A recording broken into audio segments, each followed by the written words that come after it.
тихо просмеять. Немного мелодий в запасе.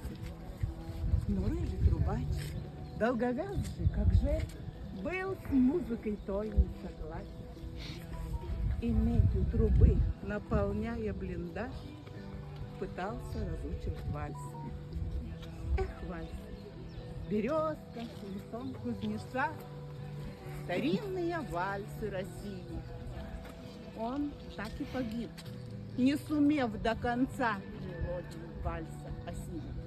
Ir šiandien tiems jauniems žmonėms, rusams, latviams, estams, prancūzams, visiems, kurie šiame kare